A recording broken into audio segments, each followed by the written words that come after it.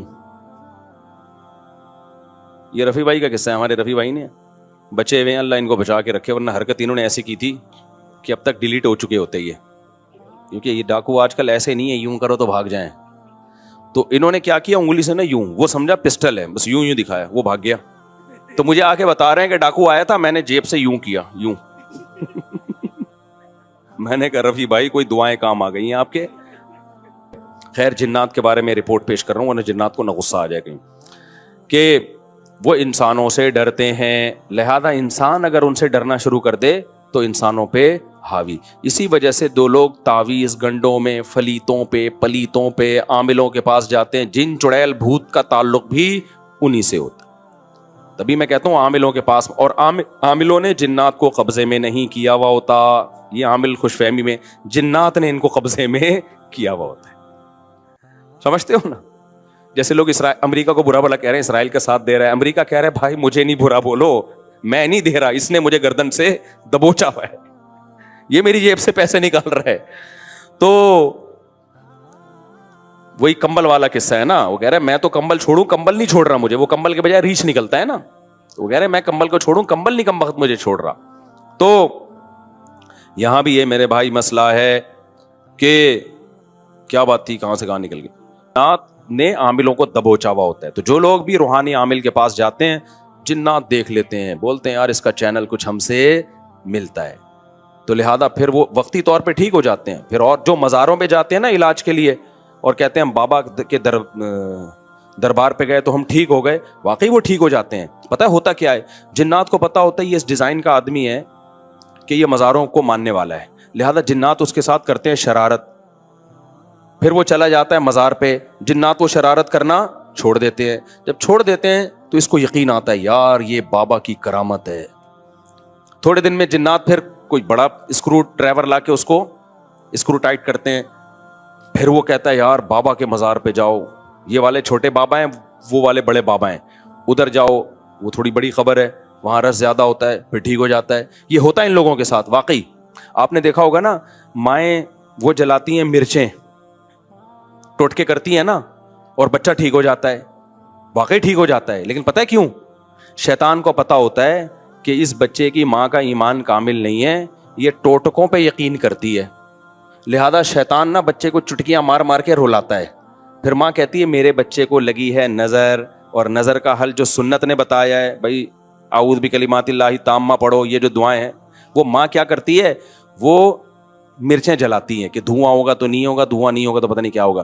بچہ وقتی ٹھیک ہو جاتا ہے, پھر اس سے زیادہ تھوڑے دن میں چیخیں مارتا ہے. پھر ماں پھر وہ ٹوٹکے کرتی ہے, کہتی ہے دیکھو مفتی طارق مسعود صاحب تو میرے اپنے گھر میں نہیں, میری چل رہی. میں اس دن گھر میں گیا, میرے بچے کو میری مرچیں جل رہی ہیں. میں نے کہا میں ساری دنیا میں بیان کر رہا ہوں. گھر والوں نے کہا نہیں ٹھیک ہو جاتا ہے اس سے. میں نے کہا خراب ہی اسی سے ہو رہا ہے, چھوڑ دو, رونے دو, چیخنے دو. شیطان مایوس ہو کے اپنی فائلیں لپیٹ کے چلا جائے گا. جب شیطان دیکھتا ہے نا یار اس پہ تو کوئی اثر ہی نہیں ہو رہا, تو شیطان ایک ہی بچے پہ تھوڑی فوکس کرتا ہے, کہتا ہے یار کسی اور کو جا کے چٹکی مارو, ان کے ماں باپ پہ اثر نہیں ہو رہا. تو جو مزاروں پہ جا کے ٹھیک ہوتے ہیں, بیمار رہے, چھوڑ دے مزاروں پہ جانا, تھوڑے دنوں میں خود بخود ٹھیک ہو. یہ ہوتا ہے. میں آپ کو ایک واقعہ سناتا ہوں, اس سے سمجھ میں آئے گا. ہم ایک گاؤں میں گئے, وہاں سارے بدعتی لوگ رہتے تھے نا, تو وہاں ایک قبر تھی کسی بزرگ کی. اچھا اس قبر کے قریب جا کے لیٹو, لوگ کہتے تھے یہ بزرگ لات مارتے ہیں, اور بندہ لڑکتا ہوا قبرستان کی دیوار سے جا کے لگتا ہے. واقعی ہوتا تھا ایسے. بزرگ تو لات نہیں مارتے تھے لیکن ہوتا تھا. ہم نے کہا چلو جا کے, ہم نے کہا ڈرامہ ہے کچھ بھی نہیں ہے. انہوں نے کہا نہیں ڈرامہ نہیں, یہ سچی مچی میں ہو رہا ہے. اچھا ہم گئے, اتنا موٹا بندہ لیٹا, ایک دم لڑکتا ہوا قبرستان کی دیوار تک کرولنگ. واقعی لگ رہا تھا کوئی اس کو دھکا دے رہا ہے, خود نہیں جا رہا تھا وہ, جو لیٹ رہا ہے گھومتا ہوا قبرستان کی دیوار. تو انہوں نے ہمیں کہا دیکھا یہ ہوتے ہیں بزرگ. میں نے کہا یار یہ فٹ بال کے کوئی کھلاڑی رہے ہیں, یہ بزرگ ہیں, یہ کیا ہیں؟ مجھے پتا تھا اگر یہ بزرگ ہیں تو یہ کام نہیں کر رہے. بزرگوں کا کام ٹھڈے مارنا تھوڑی ہے یار, کر بھی نہیں سکتے. اگر یہ ان میں یہ طاقت ہوتی تو جب ان کو غسل دیا جا رہا تھا ایک چمیٹ لگاتے رکھے, ہوئے میں خود مگا ڈالوں گا اپنے اوپر, تم کیوں میرے جسم پہ ہاتھ لگا رہے ہو؟ تو اندر سے بیٹھ کے نا لاتے مار رہے ہیں. میرا مقصد کسی بزرگ کی توہین نہیں ہے, ہو سکتا ہے وہ بزرگ ہوں, لیکن اگر ہیں تو بھائی یہ کام بزرگ نہیں کر رہے. اب کیا تھا, اب باری آئی ہماری. اچھا میرے ساتھ ایک اور مولانا تھے, بہت چھوٹا قد تھا ان کا, دبلے پتلے. ان کا نام ہی ہم نے ملا مختصر رکھا ہوا تھا, یعنی میرے دوست تھے پرانے, لیکن اتنے دبلے طلبہ تو آپ کو پتہ ہے شرارتی ہوتے ہیں نا, تو ہم نے ان کا نام رکھا ہوا تھا مولانا مختصر. جیسے ایک مولانا تھے ہمارے مدرسے میں, عبد الباقی نام تھا ان کا, وہ بھی چھوٹے سے دبلے سے. ایک قاری صاحب کے ساتھ انہوں نے تجوید ٹھیک کرنا شروع کر دی. وہ قاری ہوں تو چکھواتے ہیں, آپ کو پتا ہے. وہ قاری اتنا زور زور سے ہا بولو ہا عین, اتنی چکھوا رہے ہیں. ہمارے ایک طالب علم نے کہا یار مولانا عبد الباقی تھوڑے سے باقی رہ گئے ہیں, ان کو مزید ختم نہ کرو. واقعی ایک تو ویسے ہی چھوٹے سے, تو انہوں نے کہا عبد الباقی مزید تھوڑے سے باقی رہ گئے یار, اتنا زور نہ لگواؤ. تو وہ اتنا پتلا سا طالب علم تھا, ان کا نام تھا مولانا ملا مختصر کہتے تھے ہم ان کو. اب کیا ہوا ہے کہ میں جا کے لیٹا, تو کوئی لڑکی نہیں آ رہی. انہوں نے کہا ایسے کرو اپنی آنکھیں بند کر لو, یہ ہاتھ یوں رکھ لو. ہم نے ہاتھ یوں رکھا, پھر بھی نہیں ہو رہا کچھ. انہوں نے کہا سورہ فاتحہ پڑھو. میں نے سورہ فاتحہ پڑھی, پھر بھی نہیں ہو رہا. سورہ اخلاص, سورہ فلق, سورہ ناس, سب کچھ پڑھ لیا. انہوں نے کہا اچھا ایک دفعہ خود تھوڑا سا موو کرو. ہم نے وہ بھی کر لیا, کچھ بھی نہیں ہوا. بڑے حیران ہوئے کہ یار یہ مسئلہ کیا ہے. پھر وہ مولانا مختصر آئے نا, جو بہت ہی لائٹ, وہ لیٹے, کچھ بھی نہیں ہوا. تو انہوں نے کہا تمہارا عقیدہ ٹھیک نہیں ہے. اچھا پھر کیا ہوا؟ ہم نے کہا باپ لیٹو. کمال کی بات یہ ہے کہ اب وہ لیٹ رہے ہیں تو وہ بھی نہیں, ان کو بھی کچھ نہیں ہو رہا. اب وہ لیٹے نا آ کے, جو پہلے لڑک رہے تھے, جن کا دماغ بدعتی تھا, وہ لیٹے ہیں, وہ نہیں لڑک رہے. وہ کہہ رہے ہیں یہ ہو کیا گیا ہمیں, پہلے تو لات پڑتی تھی, ہم گھومتے ہوئے جاتے تھے. تو پھر انہوں نے کہا یہ سب تم لوگوں کی وجہ سے ہوا ہے. تم لوگوں کا بزرگوں پہ ایمان نہیں ہے, عقیدہ نہیں ہے, عقیدت نہیں ہے, جس کی وجہ سے بزرگ کیا ہو گئے ہیں, بزرگ کی یعنی یہ سمجھو کہ ناراض ہو گئے ہیں. ٹھیک ہے نا. تو ہم نے کہا ہمارا عقیدہ درست ہے. اب دیکھو یہ ہوا کیا, یہ تو میرا آنکھوں دیکھا واقعہ ہے. اور اس پر میرے پاس گواہ بھی ہیں جو اس واقعے کے ہیں. ہمارے جامعہ کے اور بھی اساتذہ تھے, ٹیچر تھے, وہ بھی لیٹے, ان کو بھی کچھ نہیں ہوا. تو یہ میرے اکیلے کا نہیں ہے, میں اس کی تصدیق کے لیے گواہ بھی پیش کر سکتا ہوں. تو ہوا کیا ہے یہ سمجھو, یہ واقعہ بڑا ہے, واقعہ مقصد نہیں ہے. ہوتا پتہ ہے کیا ہے, جنات ہوتے ہیں ایسی جگہوں پہ. جنات کو پتہ ہے کہ یہ قوم قبر پرست ٹائپ کی ہے, یہ قبروں سے عقیدت رکھنے والی قوم ہے. تو یہ جب یہاں لیٹیں گے کسی بزرگ کی قبر پہ, جنات دھکا دیتے ہیں ان کو تاکہ ان کا صاحب قبر سے عقیدہ مضبوط ہو. پھر کل آ کے یہ قبروں سے مانگیں. مانگنے کی جگہ مسجد ہے اللہ, تو یہ کس سے مانگیں گے یار؟ جب یہ اندر سے بزرگ یہاں سے کک مار کے ہمیں وہاں تک لے جا سکتے ہیں, تو یہ مجھے اولاد کیوں نہیں دے سکتے, یا یہ کیوں نہیں کر سکتے؟ تو جنات یہ حرکتیں کرتے ہیں. ان لوگوں پر جنات کا وہ چلتا ہے جن کے بارے میں جنات کو پتا ہوتا ہے کہ یہاں ہماری دال گلے گی. سمجھتے ہو؟ اب جب ہم چلے گئے نا تو جنات کو پتا تھا یہاں ہماری دال انشاءاللہ گلے گی نہیں. تو جیسے ہی ہم گئے ہیں, ہمیں تو پتا تھا کوئی ٹھڈا مڈا نہیں ہے, بکواس ہے, یہ سب شیاطین کے تصورات ہیں. جنات نے اپنی فائلیں وائلیں لپیٹی, اپنے سارے ٹھڈے شاپر میں ڈالے اور فائلیں لپیٹ کے مارکیٹ سے شارٹ. تو جنات وہاں سے چلے گئے تھے. یہی وجہ ہے کہ وہ لوگ اب دوبارہ لیٹے ہیں تو ان کو کچھ نہیں ہو رہا, حالانکہ پہلے تو ان کو ہو رہا تھا. اور اسے بھی پتا چلا وہ ڈرامہ نہیں کر رہے تھے, ڈرامہ کر رہے ہوتے تو دوبارہ کر لیتے. وہ بھی حیران تھے اب ٹھڈا کیوں نہیں آ رہا بھائی. ہم نے کہا بھائی یہاں جنات تھے, شیاطین تھے جو تمہارا عقیدہ خراب کرنا چاہتے ہیں. تو اب وہ جنات مارکیٹ سے کیا ہو گئے ہیں؟ شارٹ. اب سمجھ میں آیا جنات کا فلسفہ. جو یہ ٹوٹکے کرتے ہیں, سل بٹے گھماتے ہیں نظر اتارنے کے لیے, مرچیں جلاتے ہیں, ساری ٹینشنیں انہی کے بچوں کے ساتھ ہوتی ہیں. اور جو یہ حرکتیں نہیں کرتے ان کے بچوں کے ساتھ یہ ٹینشنیں نہیں ہوتی. جو جادو ٹونوں پہ زیادہ بلیو کرتے ہیں, ٹونے کے اثر بھی کس پہ ہوتے ہیں؟ انہی پہ. جو کہتے ہیں رے باپ میں دم ہے تو تعویذ لا کے رکھ دے کچھ بھی نہیں ہوگا, ان پہ واقعی کچھ بھی نہیں ہوتا. تبھی تو میں عاملوں کو کہتا ہوں ابے تم نے اتنے جنات جلا دیے, اتنے مار دیے, 8-10 جنات ہمارے سامنے بھی لے آؤ بھائی.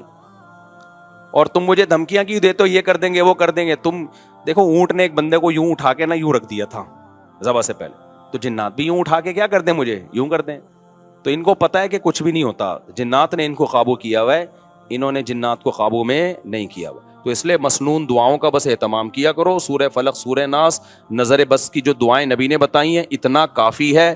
اس سے آگے اگر بڑھنے کی کوشش کی تو جنات سے حفاظت نہیں ہوگی. اور زندگی میں جو لوگ عامل کے پاس جاتے ہیں, چاہے دیوبندی عامل ہو, رائیونڈ کا مقیم ہو, بنوری ٹاؤن کا ہو, جامعہ الرشید کا ہو, دارالعلوم کرنگی کا ہو, جامعہ فاروقیہ کا ہو, جامعہ اشرفیہ کا ہو, یا بریلوی عالم ہو, شیعہ ہو, عامل عالم نہیں, شیعہ عامل ہو, بریلوی ہو, حاجی ہو, حرمین کے امام کا علاج کرا کے بھی آیا وہ, کبھی ان لوگوں کو لفٹ کرانے کی کوشش بولو مت کرو. یہ ایسی خاردار جھاڑیاں ہیں جو اس میں پھنسا وہ ہمیشہ کے لیے برباد. تو جو کچھ ہو رہا ہے نا, اگر جن آ بھی رہا ہے, بس یہ سورہ فلق, سورہ ناس, آیت الکرسی, اور کوئی حل نہیں ہے اس کا. سمجھتے ہو؟ نہیں علاج ہو رہا تو صبر کرو, صبر سے ہی بھاگے گا جن. کیونکہ جن جب دیکھتا ہے نا, دیکھو بچپن میں ہم کسی طالب علم کو چھیڑتے تھے نا, وہ چھڑتا تھا تو چھیڑتے تھے, نہیں چھڑتا تھا تو نہیں چھیڑتے. تو جن بھی کہتے ہیں جب یہ چھیڑ ہی نہیں رہا اس کو تنگ کر رہا ہوں, چلو بھائی پتلی گلی سے یہاں سے نکلو. اور جب دیکھتے ہیں نا ٹینشن لے رہا ہے, کبھی ادھر علاج, کبھی ادھر علاج, کبھی وہ عامل, کبھی وہ عامل, پھر جن کہتا ہے بھائی یہ جگہ بہترین سوٹیبل ہے, یہاں اگر مجھے کرایہ دے کے بھی رہنا پڑے تو رہنا چاہیے. تو بیوی پہ جن آئے تو خود ہی نمٹے گا وہ. ٹھیک ہے نا, آگے چلتے ہیں بھائی جلدی سے, بس 2 منٹ میں بات کو سمیٹ کے ختم کرتا ہوں. تو جنات نے نبی صلی اللہ علیہ وسلم کے پاس, جب جنات کی ایک ٹولی گزر رہی تھی نا, تو انہوں نے نبی صلی اللہ علیہ وسلم کو فجر کی نماز میں قرآن پڑھتے ہوئے سنا. اتنا خوش ہوئے, انہوں نے کہا یار یہ تو وہی کلام ہے جو موسیٰ علیہ السلام پر تورات نازل ہوئی تھی, اور یہ تو توحید کی دعوت دے رہا ہے. تو توحید کی دعوت کا سن کے جنات خوش ہو گئے. اس سے پتہ چلتا ہے توحید انسانی فطرت ہے, جو بھی توحید کا سنتا ہے دل اس کا باغ باغ. اور اگر دل توحید سن کے باغ باغ نہیں ہو رہا, اس کا مطلب فطرت کیا ہو گئی ہے؟ چینج. جیسے کوئی مرد 4 شادی کرے نہ کرے, سن کے خوش تو ہوتا ہے نا, لیکن اگر کوئی مرد 4 شادیوں کا تذکرہ سن کے ہی غصہ آ رہا ہے, اٹ مینس کوئی پرابلم ہے. کرے نہ کرے وہ الگ مسئلہ ہے. ٹاپک ایسا ہے کہ بوڑھے بھی خوش ہوتے ہیں, جوان بھی خوش ہوتے ہیں, پھر کہتے ہیں چلو ٹاپک چینج کرو, لیکن ہوتے خوش ہیں. تو ایسے ہی میرے بھائی اللہ کی توحید انسان کی فطرت ہے. وہ جب سنتا ہے میرا ایک خدا ہے, میرا معبود ایک ہے, وہی مشکل کشا, وہی حاجت روا, اولاد بھی وہی دے گا, روزگار میں برکت بھی وہی دے گا, ساری بگڑیاں وہی بنائے گا, تو انسان کی فطرت ہے کہ وہ خوش ہوتا ہے, بشرطے کہ وہ انسان فطرت پر ہو. اور اگر اس کا دل تنگ ہو رہا ہے, اٹ مینس کہ اس کی فطرت بولو چینج ہو گئی.